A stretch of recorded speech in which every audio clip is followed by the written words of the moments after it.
Olha, eu gostei muito de ter realizado com vocês o seminário sobre o tormento eterno. E nós aprendemos coisas muito importantes, entre elas que o castigo será eterno nas consequências e não na duração, porque os ímpios obviamente não comerão da árvore da vida. E se eles não comerão da árvore da vida por não terem aceitado a Cristo como Salvador, eles não podem ter vida eterna e permanecerem eternamente conscientes sendo atormentados.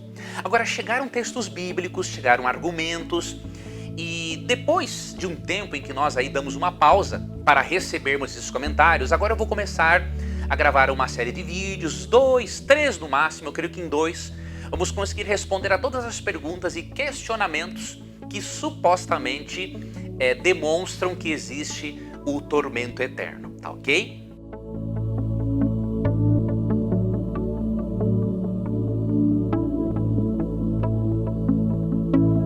Alguns dos argumentos que me foram enviados novamente, eu não vou responder nessa série de vídeos porque eu já respondi em outros vídeos. Então o que eu farei? Na descrição aqui do vídeo, você vai ver respostas minhas, links para as seguintes respostas. Para a parábola do rico e Lázaro, em Lucas 16, 19 a 31, e uma explicação de 1 Pedro 3,19, que supostamente defende que Cristo desceu ao inferno e pregou aos mortos. Então, na descrição do vídeo, você verá as respostas a esses textos bíblicos mal utilizados, e nos vídeos subsequentes, eu vou gravar sobre outros textos, sobre outros argumentos que me foram enviados por aqueles que creem na imortalidade da alma. Hoje eu quero falar sobre algo muito interessante, sobre um argumento que o internauta enviou. Com base em Mateus 25, 46, ele argumentou o seguinte, vamos ler primeiramente o texto. E esses irão para o castigo eterno, mas os justos irão para a vida eterna. O que esse internauta argumentou? Que se a vida eterna para um justo representa um tempo sem fim, então o castigo eterno também representa um castigo com duração sem fim, porque a mesma palavra eterno é empregada em referência à vida eterna dos justos e ao castigo eterno dos ímpios. Este argumento ele é lógico, mas não é bíblico. E eu vou lhe explicar o porquê. A palavra eterno na Bíblia nem sempre significa um período sem fim. É exatamente isso e eu vou lhe mostrar agora. A palavra eterno na Bíblia nem sempre significa um período sem fim. A palavra eterno, do hebraico olam e do grego aionios, significa literalmente perdurando por um século. Esta palavra pode se referir a um tempo sem fim ou a um tempo com fim. Vamos ver alguns exemplos e eu inclusive vou apresentar para você a explicação de um erudito evangélico para você perceber que isso aqui não é invenção minha, não é invenção de nenhum adventista. Tá ok? Vamos ver o significado da palavra eterno na Bíblia. O primeiro texto que eu vou ler para você, e eu vou lhe explicar o significado ali de olam, de aionios, hebraico e grego, dependendo do contexto no qual se encontre. Tá ok? Dependendo do contexto, a palavra para eterno se refere a um tempo sem fim ou a um tempo com fim. Tá bom? Eu vou pegar aqui alguns exemplos, existem muitos outros, mas eu vou pegar aqui alguns exemplos para clarear para você o assunto.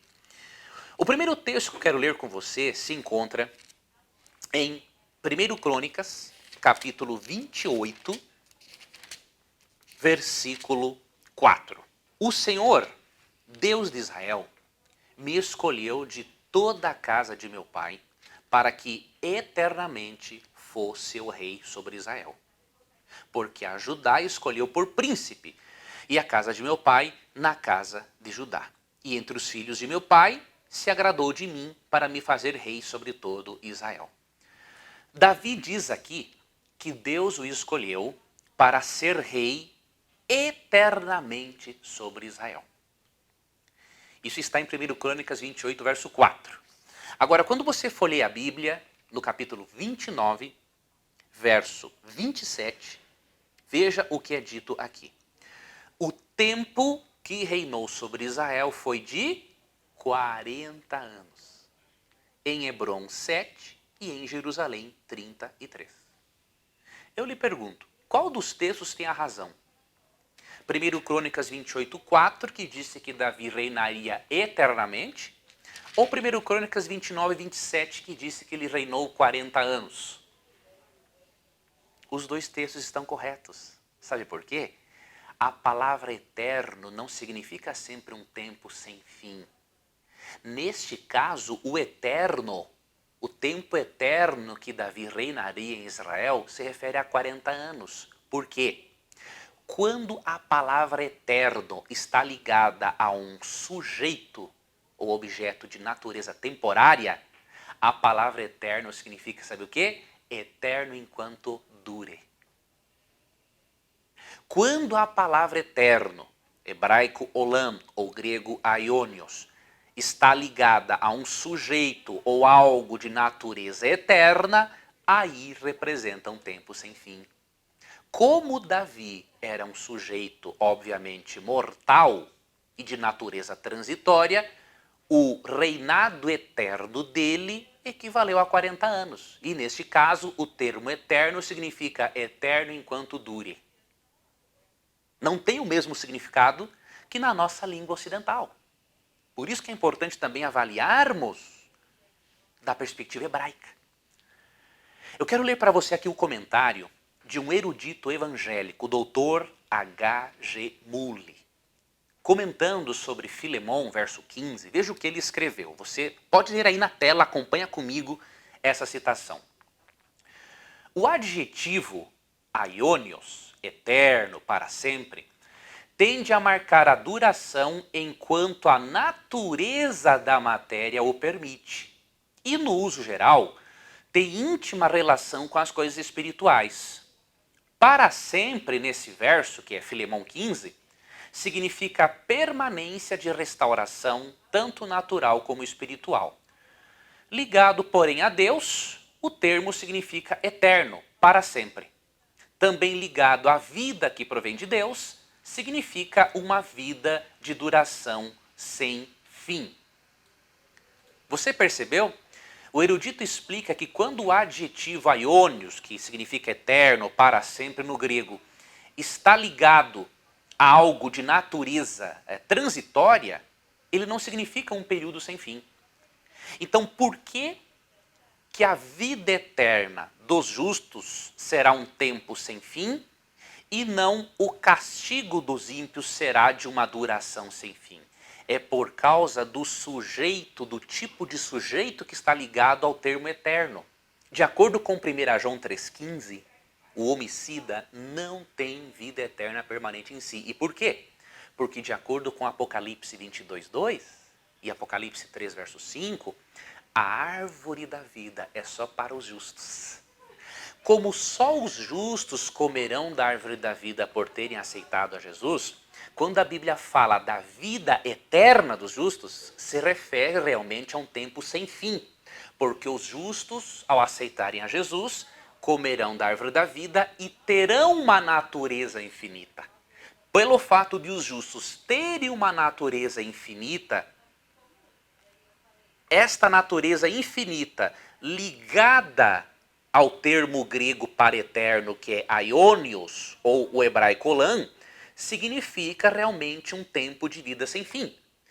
No caso do ímpio, como de acordo com 1 João 3,15, ele não tem vida eterna permanente em si e não comerá da árvore da vida, o castigo não será eterno na duração, porque ele não terá vida suficiente para isso. O castigo será eterno nas consequências. E o ser castigado eternamente, na linguagem hebraica, é eterno, é ser castigado eternamente enquanto dure. Enquanto o indivíduo tiver pecados para pagar e corpo para ser queimado, ele vai ser castigado. Eu já até expliquei em uma das aulas que o castigo será proporcional, inclusive vai variar de intensidade de acordo com a impiedade. Eu até usei, entre outros textos, Lucas 12, 47 e 48, mostrando isso, que uns vão queimar mais e outros menos. Mas nós não podemos dizer que o tempo de duração do castigo do ímpio é o mesmo dos justos, porque enquanto os justos vão comer da árvore da vida, o ímpio não vai comer da árvore da vida. Então, o eternamente na Bíblia não significa sempre um tempo sem fim. Vai significar dependendo do sujeito ou do objeto que está ligado ao termo. E aí eu queria repartir com você aqui um outro comentário. Este já é do comentário bíblico adventista, que diz o seguinte: no grego, a duração de aiônios deve sempre se determinar em relação com a natureza da pessoa ou coisa a qual se aplica. Por exemplo, no caso de Tibério César, o adjetivo aiônios descreve um período de 23 anos, desde sua ascensão até ao trono, de ascensão ao trono até a sua morte. Então você percebeu? O termo eterno na Bíblia pode ser um tempo sem fim ou um tempo com fim, dependendo da natureza do objeto ou do sujeito ligado ao termo. É assim que é a perspectiva hebraica.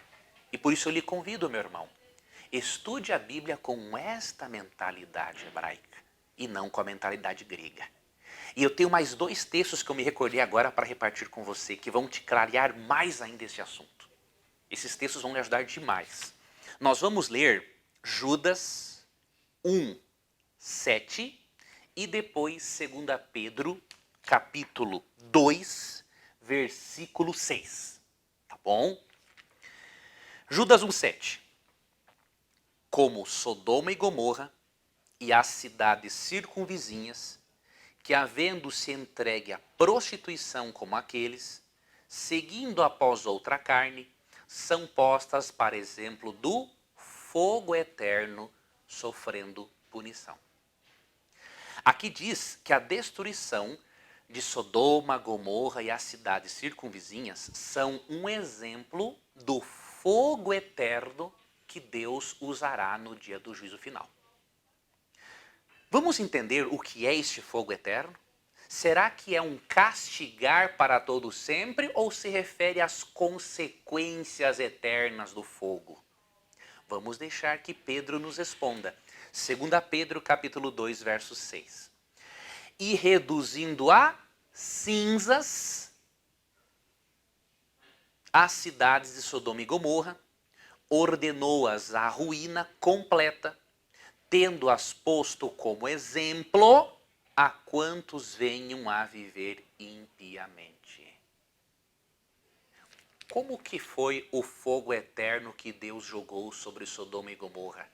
Não foi um fogo de duração eterna, porque Sodoma e Gomorra não estão queimando até hoje. Foi um fogo de consequências eternas. Foi um fogo de natureza irrevogável. Diz que este fogo eterno que Deus mandou para Sodoma e Gomorra é o mesmo fogo eterno que ele usará para punir os ímpios, ensinando-nos o quê? Que o fogo será eterno, primeiro porque vem de um Deus eterno. É um fogo que vem de Deus para punir os ímpios. E segundo, o fogo será eterno não na duração, mas nas consequências. Porque de acordo com o texto, mesmo ele sendo exemplo de fogo eterno, Sodoma e Gomorra foram reduzidos a cinzas. Então o fogo é eterno nas consequências e não na duração, mostrando inclusive que depois do castigo proporcional e que varia inclusive de intensidade, os ímpios serão totalmente aniquilados. Então definitivamente o termo eterno na Bíblia, na compreensão hebraica, não tem o mesmo significado que na nossa compreensão ocidental. E se você entender isso, adeus, doutrina do tormento eterno da sua vida. Você não terá mais lógica humana e muito menos base bíblica para crer nesse tipo de assunto. Eu peço que você leia também um texto que se encontra em Jeremias 17, 27, e com esse eu vou finalizar este vídeo comentando sobre o significado do termo eterno na Bíblia. Em Jeremias 17, há aqui um aviso de Deus de castigo caso eles continuassem desobedecendo a Deus e transgredindo o mandamento do sábado. E em Jeremias 17, 27, Deus disse assim: mas se não me ouvirdes e por isso não santificardes o dia de sábado, e carregardes alguma carga, quando entrardes pelas portas de Jerusalém no dia de sábado, então acenderei fogo nas suas portas, o qual consumirá os palácios de Jerusalém e não se apagará. Os palácios de Jerusalém estão queimando até hoje? Não. O fogo não se apaga até executar a sua obra de juízo. Ok? Num próximo vídeo, eu abordarei outros textos bíblicos, outros argumentos usados aparentemente a favor do inferno eterno. Eu peço para você uma coisa com muito carinho. Leia na sua Bíblia esses textos que eu citei. Pense sobre eles, avalie. E eu tenho a certeza de que o Espírito Santo vai lhe ajudar a adquirir uma compreensão correta e bíblica sobre esse tema.